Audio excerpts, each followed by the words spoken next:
जय जोहार दोस्तों, नमस्कार, जय हिंद। मैं रविशंकर यादव स्वागत करता हूं आप सभी का हमारे यूट्यूब चैनल पर। चलिए, हम लोग पढ़ रहे हैं अभी आधुनिक भारत का इतिहास और आधुनिक भारत के इतिहास के अंतर्गत मैंने आप लोग को पढ़ाया है कि भारत में यूरोपियों का आगमन और आगमन के बाद हमने देखा कि आगमन करने के पश्चात उन्होंने अपनी फैक्ट्रियाँ जगह जगह इस्टेब्लिश की और उसके बाद क्या हुआ। 18वीं सदी की राजनीतिक दशा को बताते हुए हमने ये बताया कि राजनीतिक दशा का लाभ उठाने के उद्देश्य से आपस में युद्ध हुआ। किसका? ब्रिटेन और फ्रांस का, जिसे हम कर्नाटक युद्ध जानते हैं, कर्नाटक युद्ध के नाम से। और उस युद्ध में वो विजयी हुए। तो ब्रिटिश विजय के क्रम में एक युद्ध हुआ कर्नाटक, जिसमें उन्होंने विदेशी शक्ति को पराजित किया, ईस्ट इंडिया कंपनी ने। और उसके बाद बंगाल में हमने देखा कि बंगाल में सिराजुद्दौला को पराजित किया प्लासी के युद्ध में। और उसके बाद फिर से एक युद्ध होता है, बक्सर का युद्ध, बंगाल को विजय करने के क्रम में। तो हमको पढ़ना है अभी का टॉपिक जो है बक्सर का युद्ध। बक्सर के युद्ध में हम पढ़ेंगे क्या कारण क्या है बक्सर के युद्ध का। उसके बाद इलाहाबाद की संधि हुई है, उसको देखेंगे और साथ में इसका परिणाम क्या हुआ। यह युद्ध किनके किनके मध्य हुआ है? तो ईस्ट इंडिया कंपनी की ओर से है आपका कौन? Hector Munro. हेक्टर मुनरो है और ये इसने युद्ध लड़ा ईस्ट इंडिया कंपनी की ओर से। और इधर कौन है? बंगाल का शासक है मीर कासिम, अवध का शासक है नवाब सुजाउद्दौला और साथ में कौन? मुगल शासक शाह आलम द्वितीय। इन तीनों को, मतलब मुगल और अवध और साथ में बंगाल, इन तीनों को, बंगाल का शासक मीर कासिम, सुजाउद्दौला अवध का नवाब और शाह आलम द्वितीय आपका क्या? मुगल शासक। इन तीनों को पराजित किया गया है बक्सर के युद्ध में। चलिए बात करते हैं, थोड़ा सा समझते हैं कि यह है क्या कारण। देखो, इस युद्ध का कारण क्या था? तो कारण को बोला जा रहा है, सिंपल था। कारण था आपका महत्वाकांक्षा। महत्वाकांक्षा कारण था। तो महत्वाकांक्षा किसकी? एक तरफ थी आपके अंग्रेजों की महत्वाकांक्षा। किसकी? अंग्रेजों की महत्वाकांक्षा। अंग्रेजों की मीन्स क्या? ईस्ट इंडिया कंपनी की। और दूसरी तरफ था मीर कासिम की महत्वाकांक्षा, जो आपका क्या था? बंगाल का नवाब था। तो मीर कासिम जो बंगाल का नवाब था, इसकी महत्वाकांक्षा और ईस्ट इंडिया कंपनी या अंग्रेज है ना, मैं यहाँ पास अभी फिलहाल ईस्ट इंडिया कंपनी है, मैं बार बार अंग्रेज बोल रहा हूँ तो इसको माइंड मत करिएगा। तो ईस्ट इंडिया कंपनी की महत्वाकांक्षा और मीर कासिम की महत्वाकांक्षा, ये क्या बना? इस युद्ध का कारण बना। अब क्या हुआ इस युद्ध में? अंग्रेजों की महत्वाकांक्षा क्या थी कि ये प्रत्येक स्थिति में मीर कासिम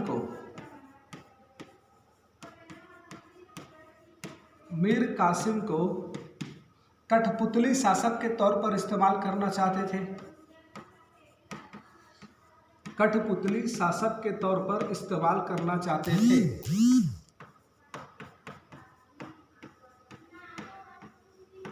तो याद रखिएगा, ये जो था आपका अंग्रेज या ईस्ट इंडिया कंपनी, ये क्या चाहती थी कि जो मीर कासिम है, जिसको इन्होंने मीर जाफर को हटवाकर मीर कासिम को बनवाया था, यह मीर कासिम जो बंगाल का शासक था, ये कठपुतली शासक के रूप में कार्य करे, हमारा कहना मानता रहे। लेकिन दूसरी ओर ये जो मीर कासिम की महत्वाकांक्षा थी, यह थी कि ये संप्रभु शासक के तौर पर शासन करना चाहता था। संप्रभु शासक के तौर पर शासन करना चाहता था। ठीक है जी, संप्रभु शासक के तौर पर शासन करना चाहता था। और इस संप्रभु शासक के तौर पर शासन करने के उद्देश्य से इसने क्या उठाया? कुछ कदम उठाया। इस उद्देश्य से इसने कुछ कदम उठाया। तो ये कदम क्या क्या थे आपको जानना है। पहला इसने क्या किया? तो राजधानी परिवर्तित किया, राजधानी बनाया, परिवर्तित किया राजधानी। कहाँ से? तो मुर्शिदाबाद से मुंगेर। याद रखिएगा, इसने राजधानी किसको बना दिया? तो बंगाल का जो मुर्शिदाबाद था, वहाँ से मुंगेर राजधानी स्थानांतरित कर दी। तो मुर्शिदाबाद से मुर्शिदा लिख दिया हूँ, मुर्शिदाबाद उसको कर लो। क्या किया? मुर्शिदाबाद से राजधानी कहाँ कर दिया? मुंगेर बना दिया। इस मुंगेर में दूसरा काम क्या किया इसने? तो मुंगेर में तोप एवं बंदूक का कारखाना लगवाया। बंदूक का कारखाना लगवाया, याद रखिएगा। तो पहला काम क्या किया, राजधानी परिवर्तित किया मुर्शिदाबाद से मुंगेर, और मुंगेर में इसने क्या कर दिया, तोप एवं बंदूकों की कारखाने लगवाया। ठीक है, इसके बाद इसने क्या किया, तीसरा स्टेप, तो ये पहला स्टेप, ये दूसरा स्टेप और तीसरा स्टेप। तीसरा स्टेप इसने क्या किया है, तो फ्रांसीसियों के सहयोग से, फ्रांसीसियों के सहयोग से, तो इसके सहयोग से क्या कर दिया, सेना का पुनर्गठन किया, सेना का पुनर्गठन किया। तो याद रखिएगा ये कारण था, युद्ध का कारण। तो क्या बोला गया, एक तरफ अंग्रेज चाहते थे कि मीर कासिम कठपुतली के शासक के तौर पे शासन करे, तो दूसरी तरफ मीर कासिम चाहता था कि मैं संप्रभु शासक के रूप में शासन करूं, और इसके लिए इसने कुछ कदम भी उठाया। राजधानी परिवर्तित करके मुंगेर को कर दिया, मुंगेर में तोप एवं बंदूक की कारखाने लगवा दी, और साथ में क्या किया, फ्रांसीसियों के सहयोग से इसने क्या किया, सेना का पुनर्गठन किया। अब क्या होता है, तत्कालिक घटना क्या होती है, पास को लेकर विरोध उत्पन्न होता है, पास को लेकर विरोध, विवाद। अब ये पास को लेकर क्या विवाद होता है, तो हमने आपको बताया है फर्रुखसियर के द्वारा ये पास जारी किया गया था कि ईस्ट इंडिया कंपनी निःशुल्क व्यापार करेगी बंगाल पर, बंगाल, बिहार, उड़ीसा पर 3000 रुपये वार्षिक शुल्क पर व्यापार करेगी। ठीक, हमने देखा कि प्लासी के युद्ध के समय, उससे पहले जो कंपनी के कर्मचारी और अधिकारी थे वो इसका निजी प्रयोग कर रहे थे, निजी व्यापार के लिए इसका इस्तेमाल कर रहे थे, और उसके बाद प्लासी के युद्ध के बाद कंपनी के कर्मचारी और अधिकारियों को निःशुल्क व्यापार की सुविधा प्रदान की गई कि ठीक है भाई, आप भी क्या करो, इस पास के थ्रू निःशुल्क व्यापार की सुविधा आपको दिया जाता है। ठीक है, अब इसी पास का दुरुपयोग फिर से करने लगे वो, और इस बार क्या दुरुपयोग करने लगे, तो पास का को लेकर विवाद। तो कर्मचारी और अधिकारी, जो ईस्ट इंडिया कंपनी के कर्मचारी और अधिकारी थे, अधिकारी ये क्या करने लगे, तो पास की सुविधा, पास की सुविधा भारतीय व्यापारी को प्रदान करने लगे, भारतीय व्यापारियों को प्रदान करने लगे। याद रखिएगा क्या करने लगे, भारतीय व्यापारियों को प्रदान करने लगे। तो इनके द्वारा क्या किया गया, तो जो प्लासी के युद्ध के बाद क्या बोला गया था, ठीक है भाई, कर्मचारी और अधिकारी आपको भी निःशुल्क व्यापार की सुविधा प्राप्त है। अब ये क्या करने लगे कि उस पास की सुविधा भारतीय व्यापारियों को दे रहे हैं। मतलब ये कि भारतीय व्यापारी को क्या बोल रहे हैं, आप ये लो पास रखो और अपना व्यापार करो, आपको कर पटाना नहीं पड़ेगा सुल्तान वहाँ के शासक को, उसके बदले में हमको कुछ पैसा दे देना। मतलब अगर 100 रुपये टैक्स पटाना है तो आप फ्री में करो, टैक्स मत दो, 10-20 रुपये हमको दे देना। तो पास को लेकर विवाद उत्पन्न हुआ। ठीक है, अब इस चीज़ का नवाब ने विरोध किया, तो नवाब ने क्या किया, इस काम को लेकर, इससे क्या होने लगा, नवाब को राजस्व का नुकसान होने लगा, राजस्व की क्या होने लगी, हानि होने लगी, और दूसरी तरफ कंपनी और अधिकारियों को क्या होने लगा, फायदा होने लगा कि भारतीय व्यापारी क्या कर रहे थे, कर न देकर इनको कुछ पैसा दे रहे थे, तो इनको फायदा होने लगा, और नवाब को क्या होने लगा, नुकसान। नवाब मीन्स यहाँ पर मैं नवाब बोल रहा हूँ, एक्चुअल में यहाँ पर ये कौन है, मीर कासिम को। तो जो मीर कासिम था, शासक था बंगाल का, उसको क्या होने लगा, नुकसान होने लगा मीर कासिम को। तो मीर कासिम ने यहाँ एक स्टेप लिया, मीर कासिम ने एक कदम उठाया। इसने क्या किया, भारतीय व्यापारियों को भी, भारतीय व्यापारियों को भी निःशुल्क व्यापार की सुविधा प्रदान कर दी, निःशुल्क व्यापार की सुविधा प्रदान की। तो देखो यहाँ क्या हो रहा है, समझ में आ रहा होगा आई होप।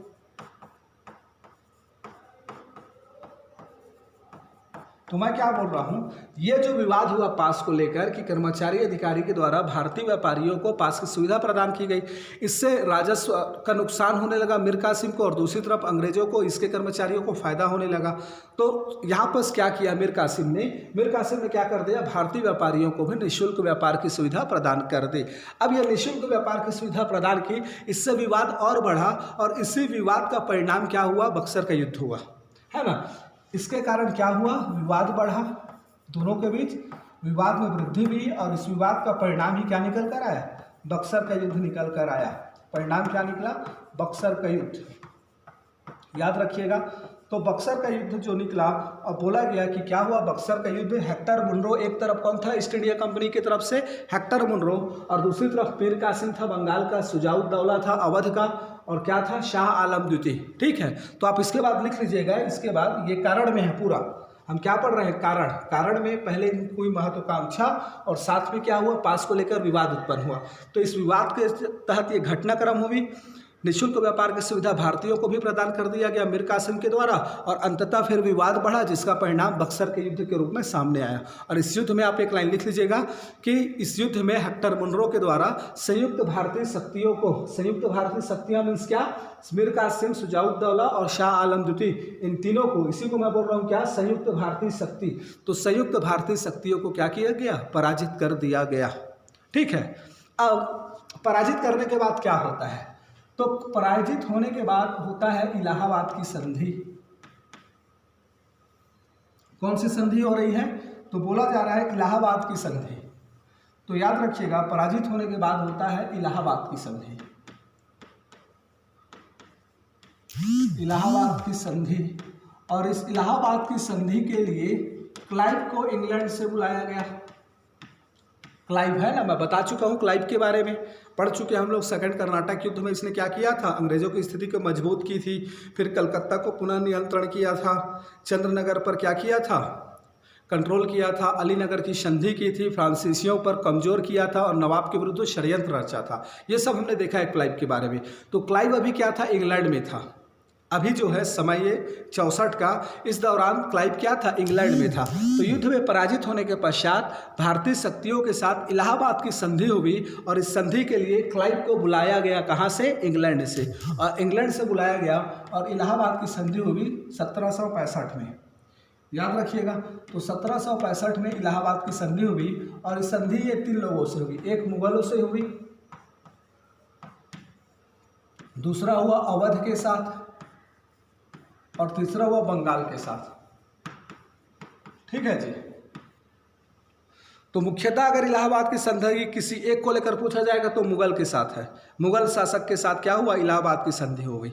ठीक है, वैसे अगर ब्रॉड में देखा जाएगा, अगर तीनों ऑप्शन में रहेंगे, ऐसा कोई ऑप्शन नहीं रहेगा कि अकेले मुगल ले पाए, तब ये तीनों रहेंगे। ठीक है, चलिए, तो मुगलों के साथ संधि में क्या प्रावधान किया गया, तो याद रखिएगा जो मुगल शासक था, शासक को कोरा और इलाहाबाद, कोरा और इलाहाबाद का क्षेत्र दिया गया। ठीक है जी, तो मैं क्या बोल रहा हूं, मुगल शासक को कोरा और इलाहाबाद का क्षेत्र प्रदान किया गया। साथ में क्या प्रावधान था, 26 लाख रुपए वार्षिक पेंशन दिया गया। 26 लाख रुपए वार्षिक पेंशन दिया गया। याद रखिएगा, तो वार्षिक पेंशन कितना दिया गया, 26 लाख रुपया। साथ में बहुत इंपॉर्टेंट पॉइंट, बंगाल, बिहार और उड़ीसा, बंगाल, बिहार और उड़ीसा। ठीक है, तो बंगाल, बिहार और उड़ीसा का दीवानी अधिकार प्रदान किया गया। दीवानी अधिकार ईस्ट इंडिया कंपनी को प्रदान कर दिया गया। तो याद रखिएगा। ठीक है, मुगलों के साथ जो इलाहाबाद की संधि हुई, इसके तहत प्रावधान क्या क्या किया गया, तो कोरा और इलाहाबाद का क्षेत्र जो अवध का था उसको मुगल को दे दिया गया, मुगल शासक को। ठीक है, आप इस क्षेत्र पे शासन करो करके। दूसरा 26 लाख रुपए वार्षिक पेंशन दे दिया गया उसको। साथ में ये जो बंगाल, बिहार और उड़ीसा का क्षेत्र था, यहाँ का दीवानी अधिकार ईस्ट इंडिया कंपनी को दिया गया। दीवानी अधिकार मीन्स क्या, राजस्व वसूलने का अधिकार। ठीक है, तो राजस्व वसूलने का, उसको एकत्र करने का अधिकार ईस्ट इंडिया कंपनी को दे दिया गया। दूसरा संधि किसके साथ हुआ है, अवध के साथ। ठीक है, तो अवध के साथ क्या हुआ है, तो अवध से कोरा और इलाहाबाद का क्षेत्र ले लिया गया। कौन सा क्षेत्र ले लिया गया, कोरा और इलाहाबाद का क्षेत्र अवध से ले लिया गया। ठीक है, याद रखिएगा। साथ में क्या बोला गया, अवध की सुरक्षा की जिम्मेदारी, अवध की सुरक्षा की जिम्मेदारी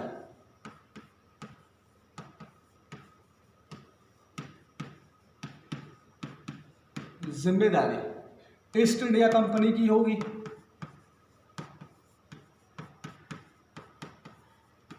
जिसके खर्चे का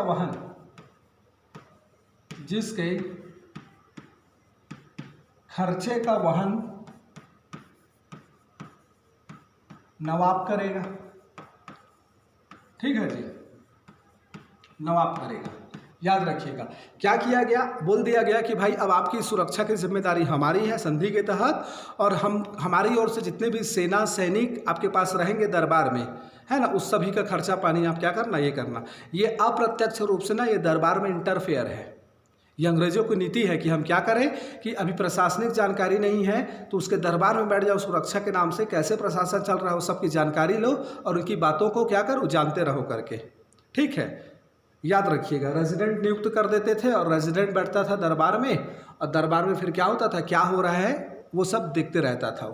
तो जानकारी प्राप्त करने के लिए ये हिडन एजेंडा है ना। प्रत्यक्ष रूप से क्या बोल रहे हैं कि हम आपको सुरक्षा प्रदान करेंगे, लेकिन हिडन एजेंडा क्या है, अप्रत्यक्ष रूप से उनके दरबार में शासन में क्या करना, हस्तक्षेप करना। थर्ड काम क्या किया गया, तो अवध में भी निःशुल्क व्यापार की सुविधा प्रदान की गई। अवध में भी कर्मचारियों और अधिकारियों को निःशुल्क व्यापार की सुविधा प्रदान की गई। तो याद रखिएगा मैं क्या बोल रहा हूं, निःशुल्क व्यापार की सुविधा प्रदान की गई। तो अवध के लिए 3 प्रावधान। पहला, ये कोरा और इलाहाबाद का क्षेत्र उससे ले लिया गया, जिसको किसको दे दिया गया, मुगल शासक को। दूसरा क्या बोला गया कि भाई आपकी सुरक्षा की जिम्मेदारी ईस्ट इंडिया कंपनी की होगी और उसके खर्चे का वहन आपको करना पड़ेगा। तीसरा क्या बोला गया कि अवध में भी कर्मचारी और अधिकारियों को निःशुल्क व्यापार की सुविधा प्रदान की गई। तो हमने क्या देखा, इलाहाबाद की संधि मुगलों के साथ एक प्रावधान, दूसरा अवध के साथ, और तीसरा क्या, बंगाल। अब बंगाल के साथ क्या हुआ, तो बोला गया कि बंगाल में इस समय यहाँ का, याद रखिएगा, यहाँ का जो शासक था वो था निजामुद्दौला। मीर कासिम हट चुका था, शासक कौन था, निजामुद्दौला। ठीक है, निजामुद्दौला बन चुका है यहाँ का शासक, याद रखिएगा। ठीक है, तो बंगाल के साथ क्या बोला गया, बोला गया कि भाई प्रशासन की जिम्मेदारी, प्रशासन या इसी को बोला जा रहा है निजामत, प्रशासन की जिम्मेदारी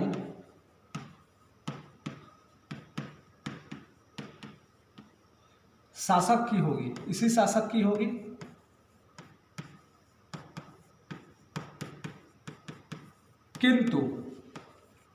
किंतु उसको उप सूबेदार की सलाह से,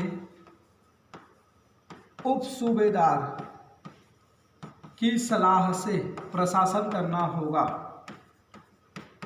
क्या बोला गया, उप सूबेदार की सलाह से प्रशासन करना होगा, जिसकी नियुक्ति ईस्ट इंडिया कंपनी करेगी। देखो, जिसकी नियुक्ति कौन करेगा, ईस्ट इंडिया कंपनी करेगी। मतलब डायरेक्ट बोला जाए, अप्रत्यक्ष रूप से प्रशासन अपने हाथ में ले लिया है, प्रत्यक्ष नहीं। बोला गया कि प्रत्यक्ष तो तुम ही करो प्रशासन, यहाँ जो निजामुद्दौला है उसको बोल रहा है कि तुम ही प्रशासन करो। हाँ, लेकिन किसकी सलाह से करना, उप सूबेदार की सलाह से करना, और जिसकी नियुक्ति हम लोग करेंगे। ठीक है, तो याद रखिएगा। दूसरा क्या किया गया, बंगाल की सैन्य संख्या में कटौती की गई। बंगाल की ये जो सैन्य संख्या थी, इसमें क्या कर दी गई, कटौती कर दी गई। तो याद रखिएगा, बंगाल की सैन्य संख्या में क्या कर दी गई, कटौती कर दी गई। ठीक है जी, तो याद रखिएगा ये क्या था आपका, अब इलाहाबाद की संधि। अब इसका परिणाम क्या निकल कर आया, इस युद्ध का परिणाम। तो परिणाम में बोला जाता है जी, सिंपल सा बात है कि प्लासी के युद्ध में तो सिर्फ और सिर्फ सिराजुद्दौला को पराजित किया गया था, लेकिन बक्सर के युद्ध में क्या किया गया, बंगाल के साथ साथ अवध और मुगल इनको भी पराजित किया गया। ठीक है, और भयंकर युद्ध हुआ। प्लासी का युद्ध तो कुछ ही घंटों में निपट गया था, लेकिन इसमें युद्ध थोड़ा भयंकर हुआ था। ठीक है, तो बोला जाता है अंग्रेज एक सैन्य शक्ति के रूप में उभर कर सामने आए, शक्तिशाली सैन्य शक्ति के रूप में, है ना, ऐसा लिख लेना, आप लोग ऐड कर लेना, शक्तिशाली सैन्य शक्ति के रूप में उभर कर सामने आए। क्यों? क्योंकि इन्होंने भारतीय शक्ति, जो संयुक्त भारतीय शक्ति थी, अवध, मुगल और बंगाल, तीनों को पराजित किया एक साथ। तो बोला जाता है कि एक सैन्य शक्ति के रूप में उभर कर सामने आए। प्लासी के युद्ध में इन्होंने अपने शौर्य का प्रदर्शन उतना नहीं किया था, लेकिन बक्सर के युद्ध में क्या किया गया? खुलकर शौर्य का प्रदर्शन किया गया। अपनी सैन्य क्षमता का इन्होंने खुलकर प्रदर्शन किया और एक शक्तिशाली सैन्य शक्ति के रूप में उभरे इस युद्ध के बाद। ठीक है, तो याद रखिएगा। दूसरा बोला तो सैन्य शक्ति के रूप में उभरे, एक शक्तिशाली ना, लेकिन एक शक्तिशाली सैन्य शक्ति के रूप में उभर कर सामने आए, है ना। क्योंकि इस युद्ध में, प्लासी युद्ध की तुलना में बक्सर के युद्ध में इन्होंने अपनी शौर्य क्षमता का प्रदर्शन वृहद रूप से किया। दूसरा बोला जा रहा है एक राजनीतिक शक्ति के रूप में भी उभर कर सामने आए, एक राजनीतिक शक्ति के रूप में उभर कर सामने आए, के रूप में उभर कर सामने आए, याद रखिएगा। तीसरा बोला जा रहा है इनकी महत्वाकांक्षा में वृद्धि हुई। बंगाल को जीतने के बाद इनकी महत्वाकांक्षा में क्या हुई? बक्सर के युद्ध के बाद। क्यों? क्योंकि इन्होंने अवध को भी पराजित किया, मुगलों को भी पराजित किया और साथ में बंगाल को भी। तो इनकी महत्वाकांक्षा में क्या हुई? वृद्धि हुई। साथ ही बोला जा रहा है भारत का सबसे सशक्त प्रांत, भारत का आर्थिक रूप से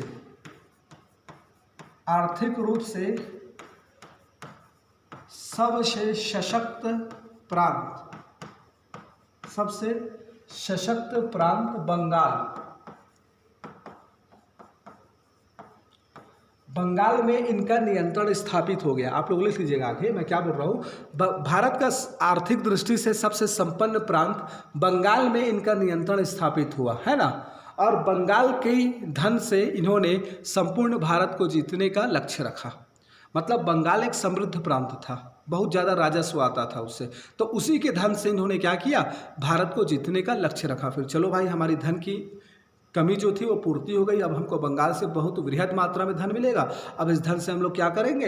अपनी सेना को बढ़ाएंगे, भारतीयों को भर्ती करेंगे, उनको वेतन देंगे, बाकी अपने कर्मचारियों को वेतन देंगे, सामान वामान खरीदेंगे और इसी से क्या करेंगे? पूरे भारत को विजय करेंगे, भारत पर शासन करेंगे। तो याद रखिएगा, भारत का आर्थिक रूप से सबसे सशक्त प्रांत, समृद्ध प्रांत, है ना, सशक्त या समृद्ध भी बोल सकते हो, समृद्ध प्रांत बंगाल में इनका नियंत्रण स्थापित हो गया और बंगाल के धन से ही इन्होंने संपूर्ण भारत को जीतने का लक्ष्य रखा। तो ये इसका परिणाम था। इस तरीके से हमने क्या देखा? बक्सर का युद्ध देखा, जिससे मैं आपको बता दिया A to Z की पढ़ना क्या था अपने को, कारण, संधि और परिणाम, है ना। तो मैं आपको कारण बता दिया, महत्वाकांक्षा थी मीर कासिम और अंग्रेजों की।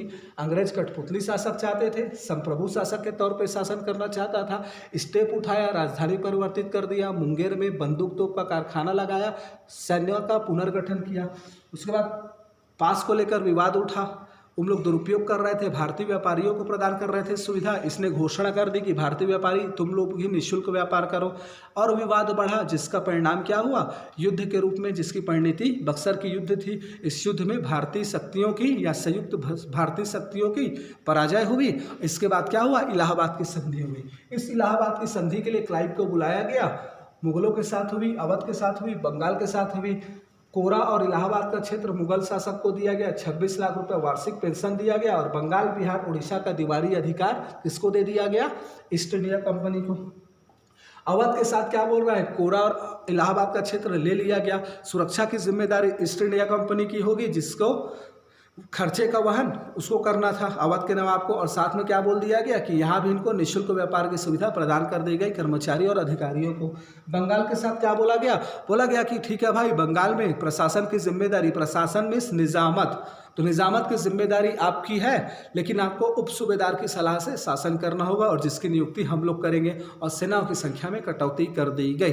तो ये जो उप सूबेदार था, देखो यहाँ पर समझना एक बात, बंगाल का राजस्व वसूलने का अधिकार ईस्ट इंडिया कंपनी का, अब प्रशासन करने की जिम्मेदारी किसकी? यहाँ के शासक की। तो भाई प्रशासन करने में पैसा खर्च होता है, और उस पैसों की आपूर्ति कहाँ से होती है? जो कर से प्राप्त होता है। लेकिन कर वसूल कौन रहा है? बंगाल का ईस्ट इंडिया कंपनी। तो बंगाल में जो चला है ना, 65 से क्या कि दीवानी अधिकार किसको मिल गया, ईस्ट इंडिया कंपनी को, और प्रशासन कौन चला रहा है, निजामत यहाँ का शासक चला रहा है, इसी को द्वैध शासन बोला गया है। पढ़ेंगे इसके बारे में नेक्स्ट वीडियो में, मैं थोड़ा सा द्वैध शासन को बताऊंगा क्या होता है, ठीक है। तो चलिए इस तरीके से हमारा बक्सर का युद्ध कंप्लीट हुआ। नेक्स्ट वीडियो में आपको थोड़ा सा और कुछ बताऊंगा क्लाइव और द्वैध शासन को लेकर। उसके बाद हम लोग फिर आगे और विजय, मैसूर युद्ध वगैरह, मराठा युद्ध वगैरह बचा है, पंजाब का युद्ध, आंग्ल सिख युद्ध, इन सब की हम लोग बात करेंगे। चलिए वीडियो अच्छा लगा होगा तो लाइक करिए, कमेंट करिए, शेयर करिए, बताइए अपने फ्रेंड सर्कल में, है ना। चलिए ठीक है।